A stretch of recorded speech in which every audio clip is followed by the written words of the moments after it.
Bonjour à tous et bienvenue à notre session hebdomadaire du Sursaut. Toutes les semaines, nous posons 3 questions à un penseur, un acteur de terrain, une personnalité politique engagée contre les maux de nos sociétés contemporaines, l'islamisme, les identitaires ou encore les récupérations populistes. Aujourd'hui, j'ai l'immense plaisir de recevoir Dominique Régnier, professeur à Sciences Po et directeur général de la Fondation pour l'innovation politique, avec qui d'ailleurs nous avons créé le Sursaut il y a maintenant 6 ans. Bonjour Dominique. Bonjour Simone. Dominique, nous venons de sortir d'une élection qui a été surtout marquée par une très grande abstention. Est-ce que vous pouvez nous expliquer ce phénomène et est-ce que vous pensez que nous avons collectivement pris la mesure de ce qu'il s'est passé? Alors, pris la mesure de ce qui s'est passé, non. Ça, c'est certain. Et d'ailleurs, ça s'est déjà passé lors des élections municipales, en particulier le second tour, le 28 juin 2020, sans pratiquement aucun commentaire. Ça avait déjà eu lieu aussi lors des élections législatives de 2017, sans commentaire non plus. Et ça n'a pas été beaucoup commenté lorsque ça a eu lieu au deuxième tour de l'élection présidentielle de 2017, alors que le second tour, c'était Emmanuel Macron, Marine Le Pen. Et on a battu un record d'abstention. À l'époque, il y avait 12,5 millions d'abstentionnistes. Là, on en a eu 30 600 000. Et donc, on a d'une part une installation de l'abstention qui commence à être un fait courant, et d'autre part une massification de l'abstention. Et même si on fait la différence entre la présidentielle, qui est plus mobilisatrice que les régionales, malgré tout, ce que l'on observe, c'est que les Français sont en train de sortir du jeu électoral ou de n'y venir que pour protester. Et si bien que j'ai tendance à interpréter l'abstention massive, en tout cas une partie, parce que c'est composé de beaucoup de choses. Évidemment, il y a des personnes qui n'ont pas voulu, qui ne savaient pas, qui avaient autre chose à faire, enfin, des justifications diverses. Mais une part de l'abstention désormais, c'est une protestation. Et je trouve, moi, presque plus impressionnant que désormais on puisse envisager que dans notre pays, la protestation qui vient après le vote protestataire, ce soit de ne même plus aller voter, parce qu'évidemment, ça participerait activement d'une destruction des procédures et des règles du jeu démocratique. Justement, vous avez parlé de protestation. En effet, depuis 2017, nous avons vu s'enchaîner une série de crises d'intensité différentes. Ça va des oppositions aux réformes, aux Gilets jaunes, bien évidemment. Et vous avez récemment, avec la Fondation pour l'innovation politique, mené plusieurs études, notamment pour donc mesurer le degré de protestation électorale. Est-ce que vous pouvez nous dire un peu plus de ces études, des enseignements principaux et qu'est-ce que ça voudra dire, vous pensez, pour l'avenir et notamment pour la prochaine échéance électorale, l'élection présidentielle? Alors, on a mis en place à la Fondation pour l'innovation politique depuis septembre 2019, qui a été la première mesure, un indicateur de protestation électorale qui est orienté sur la mesure du risque populiste en France. Et pour faire bref, sans être lassant, on mesure la disponibilité des électeurs à opter pour des comportements disruptifs, c'est-à-dire soit le vote pour des partis anti-système, de l'extrême gauche jusqu'au populiste, droite et gauche, soit voter blanc, puisque maintenant le vote blanc étant autonome, il a une valeur politique particulière, et d'ailleurs on l'a vu en 2017 au second tour, puisqu'il a battu tous les records, soit l'abstention. Et quand on interroge depuis 2019 notre panel de 3000 personnes, et déjà on avait vu à la première mesure que l'abstention était un comportement a priori massivement approuvé par les électeurs pour les futures élections. Ça a été confirmé, hélas, pas aux européennes d'ailleurs, mais nous, on a fait notre étude après les européennes, ça a été confirmé, hélas, lors des élections régionales. Ce que l'on voit, c'est que quand on fait le total de ces différents comportements protestataires, on trouve autour de 80%, je vais simplifier, on a fait quand même 4 mesures maintenant, 80% des Français qui nous disent être disponibles pour ce comportement-là. C'est-à-dire que c'est devenu désormais une possibilité admise massivement par les électeurs comme étant un choix qu'ils envisagent. C'est plus quelque chose qui est tenu aux marges ou bien contenu dans une minorité qui serait significative mais inerte en quelque sorte. Là déjà, on sait que c'est quelque chose qui est devenu massif. Enfin, les dernières régionales, si on fait ce calcul-là, on est à quasiment 90% des électeurs. C'est un événement historique. Et donc, on a cette mesure-là. Mais quand on regarde, puisqu'on le mesure aussi, le rapport aux Gilets jaunes, il y a une incroyable popularité des Gilets jaunes au sein de cette France. Il y a un lien très fort, et je ne veux pas les discréditer ni les caricaturer, mais il y a un lien très fort entre les Français qui nous disent avoir de la sympathie pour le mouvement des Gilets jaunes, et on les a toujours, nous, autour de 45%. Ça n'a pas bougé dans notre indicateur, c'est très élevé. Et la disponibilité, qui est encore plus grande chez eux, elle est quasiment universelle, je dirais, dans ce groupe, à opter pour un comportement protestataire et notamment pour un vote anti-système. Et ce qui me frappe, c'est que, au fond, les Gilets jaunes, qui sont un événement en tant que mouvement social, je m'entends dire à plusieurs reprises événement important, mais c'est parce que notre époque est en train de générer des ruptures et on est de plus en plus souvent obligé d'observer des situations inédites, sans précédent. C'est le signe de situations historiquement très, très intenses et sans doute très, très importantes. Eh bien, les Gilets jaunes, c'est finalement une traduction de l'abstention ou de la protestation. C'est une protestation non électorale, comme on le sait tous, par les outils que sont les réseaux sociaux, les ronds-points, et on se réunit, on n'a pas de programme, on n'a pas de représentants, on ne veut pas aller aux élections, on n'est pas content du tout, on est prêt d'ailleurs à en découdre, mais on ne veut pas non plus les partis, on ne veut pas non plus les syndicats, on ne veut pas... Vous voyez, c'est vraiment un phénomène qui est radical de ce point de vue-là, mais tout à fait en harmonie avec la crise de la participation électorale, avec la crise du vote modéré, du vote constructif. Donc tout ça, c'est une espèce de marmite, je trouve, en ébullition. Et pratiquement chaque année qui passe ajoute des fagots pour monter encore. On ne peut pas monter beaucoup en température avec de l'eau, mais enfin, en tout cas, pour maintenir cette ébullition et la rendre périlleuse. Il me semble que c'est une France qui est entrée en dissidence avec ses propres règles, ses propres principes, qui n'y croit plus ou qui les récuse. Et qu'est-ce que vous pensez que cela peut notamment présager pour les prochaines élections présidentielles? Alors, moi, je suis, donc là, je me risque, Simone, à cette réponse, parce que c'est une question compliquée. C'est pas très Toujours. grave si je me trompe, c'est pas un problème pour moi. Mais je veux dire, c'est un risque au sens intellectuel, parce qu'évidemment, je n'en sais rien. Mais quand même, je vais raisonner un peu. Je me dis, on avait 12,5 millions d'abstentionnistes au second tour de 2017, on l'a dit. Là, on en avait pratiquement 31 millions. On sait que c'est principalement l'électorat protestataire qui s'est abstenu, en particulier celui de Marine Le Pen. Quelles sont les raisons pour lesquelles ces électeurs, si nombreux, pourraient ne pas revenir voter en 2022? Moi, je n'en vois pas. Je me dis, soit ils ne reviendront pas en 2022, et à ce moment-là, nous aurons une élection présidentielle dominée par une abstention historique qui nous amènera à une crise de régime, parce qu'on ne peut pas imaginer un président réélu ou un président élu avec 70% d'abstention.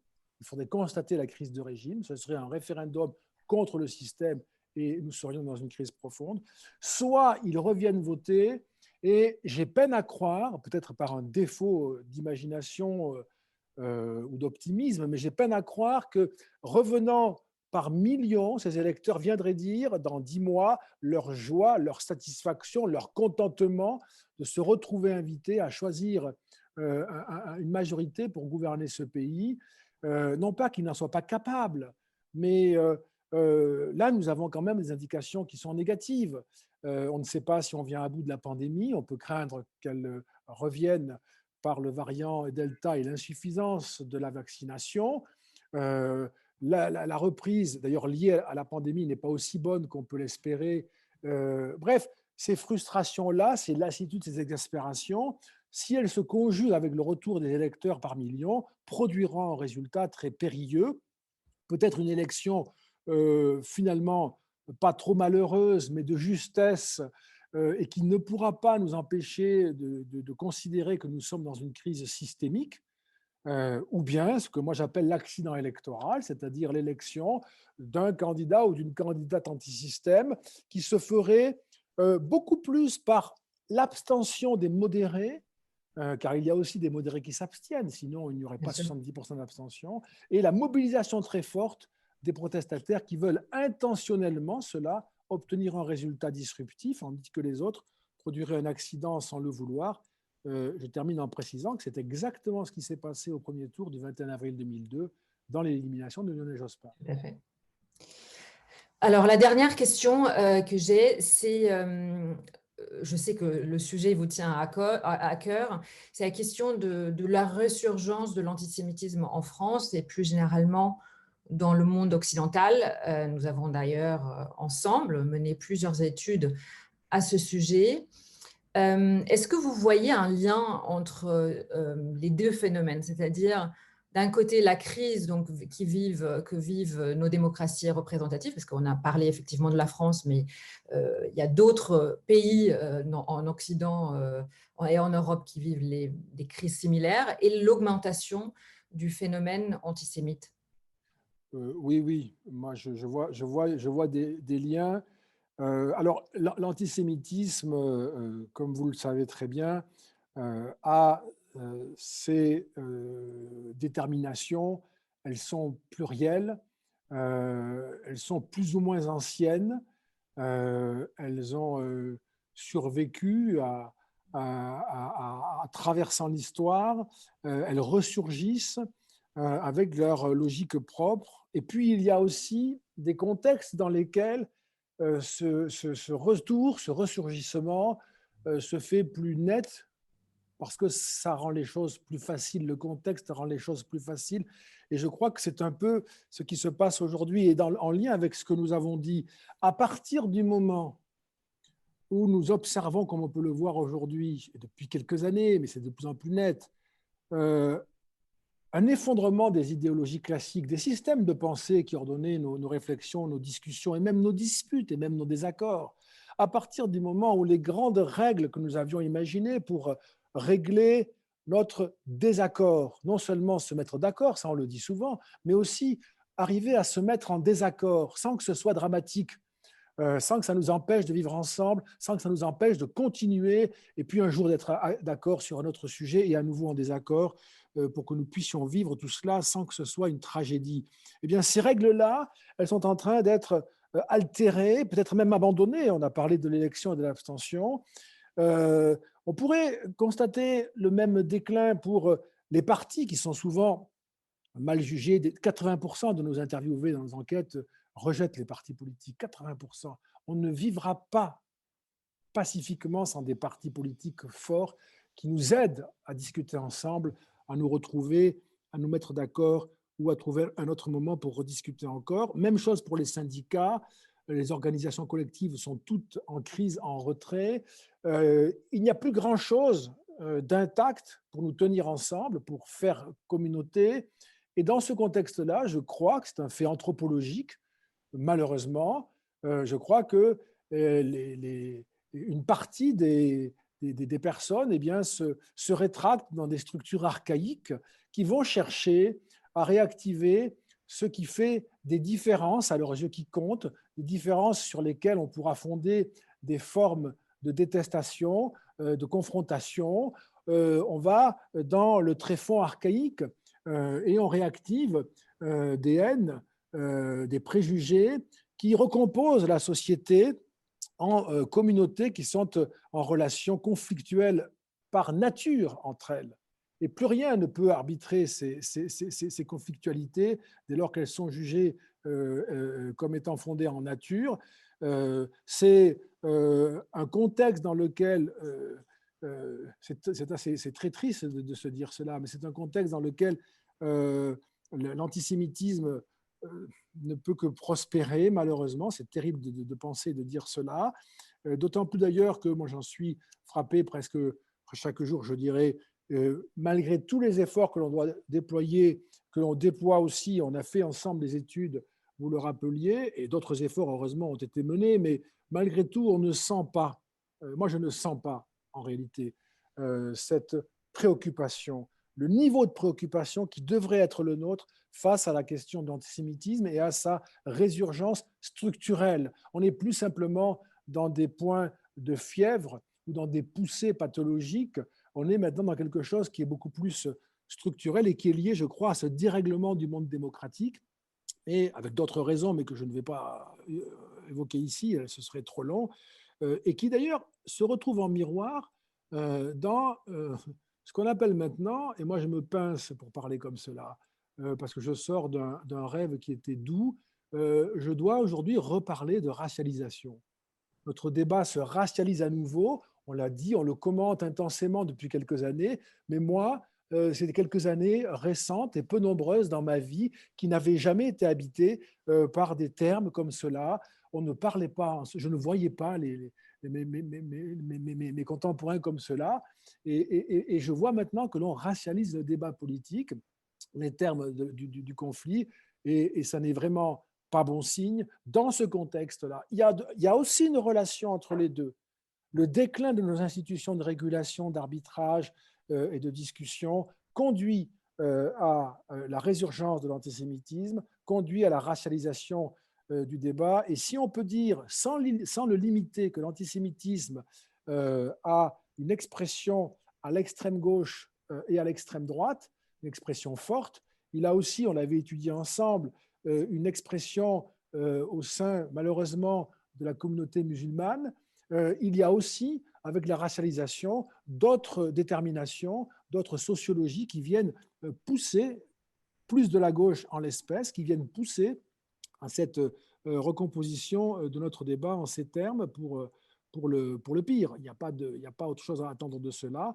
Et c'est comme si, de la droite à la gauche, on avait maintenant des éléments jouant en ce sens-là, faute de parti, faute d'idéologie. Je pense que c'est quelque chose qui est absolument dramatique comme perspective et qui devrait, en tout cas moi je continue à l'espérer, qui devrait nous amener à une prise de conscience d'une certaine manière. Malgré tout, je ne crois pas que la majorité d'un peuple comme le nôtre, je ne crois pas que la majorité des Européens, je ne crois pas que la majorité des démocrates soient insensibles à cela, ni aient envie de voir leurs enfants vivre dans un tel monde. Mais enfin, il est quand même temps de le manifester. De sursauter. Voix de Merci sursauter. beaucoup. Merci Dominique. J'espère que tout le monde prendra le temps d'écouter et de regarder cette interview jusqu'à la fin. C'est toujours moi, je pourrais passer beaucoup plus de temps, comme toujours, à discuter avec vous. Et merci beaucoup pour ces réflexions. À bientôt. À bientôt. Au revoir.